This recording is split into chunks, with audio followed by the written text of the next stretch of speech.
ये दोस्ती हम नहीं तोड़ेंगे। खुलेआम बिका है सब मीडिया वाला, खुलेआम। यहाँ पर आपने इन 14 लोगों का नाम जारी कर दिया।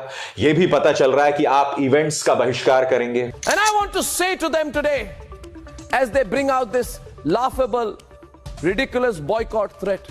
आज एक बच्चा को भी पता चलता है कोई झूठ बोला है तो कौन न्यूज चैनल पे बोल रहा है। मैं इस बात को स्वीकारती हूं कि कुछ जर्नलिस्ट्स ने इररिपेयरेबल डैमेज किया है। ये जो इन सारे लोगों के आपने चेहरे देखे हैं, ये देश के जाने माने टीवी चैनल के बड़े पत्रकार हैं, जिनको आप पिछले कई सालों से देखते और सुनते और समझते चले आ रहे हैं। लेकिन अब इस दौर में अब इन चेहरों का बॉयकॉट होने लगा है। बॉयकॉट क्यों होने लगा है, किसने किया और इसके कारण क्या हैं? नमस्कार, मेरा नाम है दुर्गेश मिश्रा, हाजिर हूं एक बार फिर से नए मुद्दे के साथ में। दरअसल कई दिन पहले, या यूं कहें कि कई महीनों पहले से एक ट्रेंडिंग चल रहा था, जो बोला जा रहा था कि गोदी मीडिया। अब ये गोदी मीडिया क्या है, और अब एक ट्रेंडिंग चलने लगा कि गोदी मीडिया का बहिष्कार करो। 14 लोगों की लिस्ट जारी की है इंडिया गठबंधन ने, और इंडिया गठबंधन में टोटल 28 लोग हैं, यानी कि 28 पार्टियां हैं।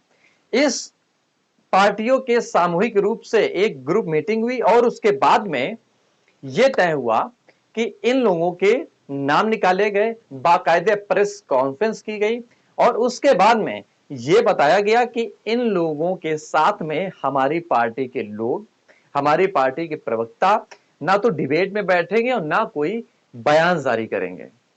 अब क्या था, अब तो भूचाल मच गया। उधर अर्नब गोस्वामी तिलमिला गए और बाकायदे पूरा शो कर डाला, और इधर सुधीर चौधरी ने भी एक पूरा शो कर डाला और उस शो में यह बताया कि मैं तो एक पत्रकार हूं, मेरे खिलाफ ये साजिशें चलती रहती हैं और अभी कुछ दिन पहले मेरे खिलाफ एक मुकदमा भी दर्ज हुआ है, ये चीजें चलती रहेंगी। तो क्या अब ये देखा जाए इस दौर में कि इंडिया वर्सेस एनडीए का मुद्दा चल रहा था, वो अब मुद्दा घूम गया है India versus NDA versus media, यानी कि गोदी मीडिया जो नाम दिया गया। अब गोदी मीडिया नाम क्यों दिया गया, इसके कारण क्या है, उसके बाद हम बताएंगे कि 14 लोगों के नाम कौन कौन से हैं। लेकिन उससे पहले आप ये चित्रा त्रिपाठी का वीडियो देखिए। ये दोस्ती, अरे तो बड़ा अच्छा गाना है चित्रा जी। आप इसमें जोड़कर आगे अपने हिसाब से तेरे लिए ले लेंगे, जान पे भी खेलेंगे। इस वीडियो में सांसद मनोज तिवारी हैं, जो भोजपुरी सिंगर भी हैं और सांसद भी हैं दिल्ली से। गाना बैठ के बाकायदे गा रहे हैं, मस्ती से चल रहे हैं, रोड पे चल रहे हैं। हालांकि दोनों हेलमेट लगाए हुए हैं, चाहे वो चित्रा त्रिपाठी हो चाहे वो मनोज तिवारी हो। यही चीजें शायद एनडीए को, या यूं कहें कि इंडिया को जो गठबंधन तैयार हुआ है, खटकती है। क्यों खटकती है कि जो चित्रा त्रिपाठी प्रचार प्रसार या चीजें सुनने में लगी है बीजेपी पार्टी या एनडीए पार्टी के लोगों का वो चीजें, वो सीन, वो दृश्य कि इंडिया के लोगों को नहीं देखने को मिलती हैं, या यूं कहें कि इंडिया के लोग, जो पार्टी बनी है, वो लोग अपनी बात इस तरीके की नहीं रख पाते हैं। दूसरी ओर जब आप डिबेट देखते होंगे तो लगता होगा कि बीजेपी के लोग जो आते हैं बैठने डिबेट में, वो ज्यादा बोलते हैं, उनको ज्यादा मौका दिया जाता है, और दूसरी तरफ जो एंकर्स होते हैं वो सपोर्ट भी बीजेपी पार्टी के लोगों का करते हैं। ये कई सारी चीजें ऐसी शामिल हो रही थी और दिखाई दे रही थी, जिसके बाद ये कड़ा फैसला इंडिया गठबंधन ने ले लिया है। अब जरा इनके नाम भी सुन लीजिए और उसके बाद आप ये जान लीजिए कि जो सबसे फेमस टीचर हैं वर्तमान समय में, खान सर, उन्होंने क्या कहा है। हम उसको बाद में दिखाएंगे, पहले आप नाम जान लीजिए कि ये नाम कौन कौन से हैं। इनके नामों में पहला नाम है जो आप तस्वीरों में भी देख रहे हैं, अदिति त्यागी है, अमन चोपड़ा है, अमीश देवगन है, आनंद है, अर्नब गोस्वामी है, अशोक श्रीवास्तव है, चित्रा त्रिपाठी है, गौरव सावंत है, नाविका कुमार है, प्राची पराशर हैं, रूबिका लियाकत हैं, शिव एंकर हैं, सुधीर चौधरी हैं और सुशांत सिन्हा हैं। लेकिन कई ऐसे एंकर्स हैं जो बड़े टीवी चैनल के शो में बड़ी डिबेट्स में शामिल होते हैं, लेकिन उनके नाम नहीं है। यानी कि इंडिया ने जो गठबंधन तैयार हुआ है, इसने एक रिसर्च किया और इसके बाद में यह तय किया कि कौन लोग किस तरीके से काम कर रहे हैं। हालांकि इसके बाद में news broadcasting and digital association ने इसको खारिज करते हुए बताया है कि ये एक बड़ा दुर्भाग्यपूर्ण है जो ये चीजें निकलकर सामने आ रही हैं।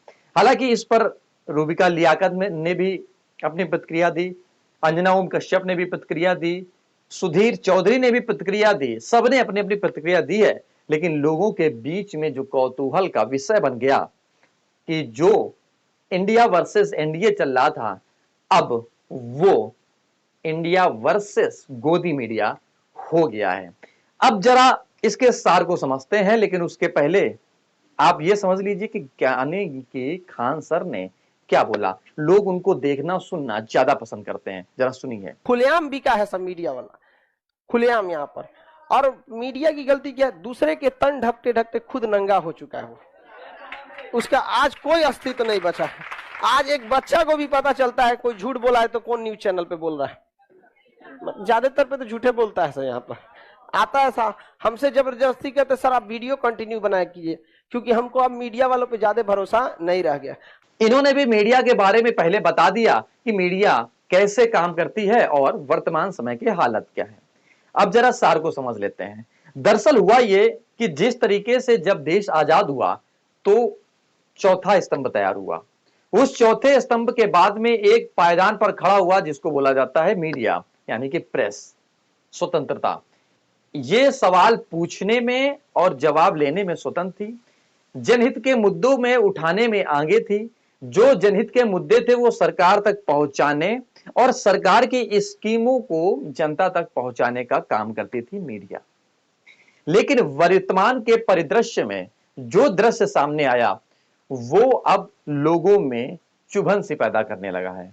वो इस वजह से पैदा करने लगा कि मोदी जी सरकार में अगर मीडिया कर्मी जो नेशनल चैनल में बैठे हैं वो सवाल पूछते हैं मोदी जी से, तो ये पूछते हैं कि आप कुर्ता कैसा पहनते हैं, आप नाश्ते में क्या लेते हैं, आपके पास इतनी एनर्जी कहां से आती है। जबकि भारत एक लोकतांत्रिक देश में मोदी जी से सवाल ये होने चाहिए कि आप देश के लिए वर्तमान समय में सबसे ज्यादा रोजगार पर क्या काम कर रहे हैं, सबसे ज्यादा शिक्षा पर क्या काम कर रहे हैं, सबसे ज्यादा चिकित्सा पर क्या काम कर रहे हैं। लेकिन सवाल इतने जमीनी कि आप नाश्ते में क्या लेते हैं, आप एनर्जी कहां से लाते हैं। तो ये सारी चीजें जो पढ़े लिखे लोग हैं समाज में, सारी डिजिटल मीडिया के माध्यम से अब सूचनाएं आदान प्रदान होने लगी, तो उनको ये बातें खटकने लगी। क्योंकि शायद मोदी जी सरकार में है, सत्ता में है, तो पैसे की और रुतबे की कोई कमी नहीं है। लेकिन उन गरीबों से, उन असहाय लोगों को उम्मीद होती है कि हमारे देश का प्रधानमंत्री या हमारे देश का मंत्री क्या कर रहा है। हालांकि कुछ वर्ग, परसेंटेज में बात करेंगे तो आंकड़ा अलग है, कुछ वर्ग संपन्न है, लेकिन जो संपन्न नहीं है, जो भटक रहा है, जो गरीब है, इस भारत देश में अभी भी राशन की दुकानों पर लाइनें लग रही हैं। राशन कल बंटना होता है, लाइनें एक दिन पहले से लग जाती हैं। ये भी तस्वीरें हैं भारत की, लेकिन ये तस्वीरें मीडिया नहीं दिखा रहा है। मीडिया क्या दिखा रहा है कि मोदी जी ने कहां गए, मोदी जी क्या कर रहे हैं, मोदी जी का गुणगान। ये नहीं दिखा रहा कि विपक्ष सवाल क्या कर रहा है। हालांकि राहुल गांधी ने अपने एक ट्वीट में लिखा है कि मीडिया से हमने कई बार कहा कि मुद्दे की बात करो, लेकिन मीडिया ने यह दिखाया कि ऐश्वर्या राय ने कपड़े क्या पहने। इन मुद्दों पर जब चर्चा हो रही तो देश और मीडिया कहां जा रहा है। यही सारे छोटे छोटे कारण रहे जिसके बाद आज गोदी मीडिया की यह हालत हो गई कि 28 दलों के नेताओं ने बॉयकॉट कर दिया। अब ये कहां पर जाके चैन खड़ी होगी, कहां पर जाकर के ये दृश्य और बेहुदा शब्द खराब है, लेकिन बेहुदा इस वजह से यूज किया जा रहा है कि इसकी बेहुदीपन की स्थितियां कहां तक खड़ी होंगी। हालांकि मीडिया का क्षेत्र बंद नहीं होगा, सूचनाओं का आदान प्रदान चलता रहेगा, लेकिन इस बदलते दौर में पक्षपाती कार्यशैली पर जो सवाल खड़े हुए हैं उस पर लगाम कैसे लगेगी, ये अब आप तय करेंगे। आप ये बताइए कि क्या गोदी मीडिया का जो बहिष्कार हो रहा है वो सही हो रहा है या गलत हो रहा है। इस वीडियो में इतना ही। अगर आपको वीडियो पसंद आया हो, कुछ समझ में आया हो, तो वीडियो को लाइक, कमेंट और शेयर जरूर करें। और हमारे YouTube चैनल को आपने नहीं सब्सक्राइब किया तो सब्सक्राइब करें, और हमारे फेसबुक, ट्विटर और इंस्टाग्राम को भी फॉलो करें, जिससे कि आपको मीडिया जगत की ही नहीं बल्कि आने वाले समय में हर क्षेत्र की खबरें नए मुद्दे के माध्यम से मिलने वाली हैं। नमस्कार।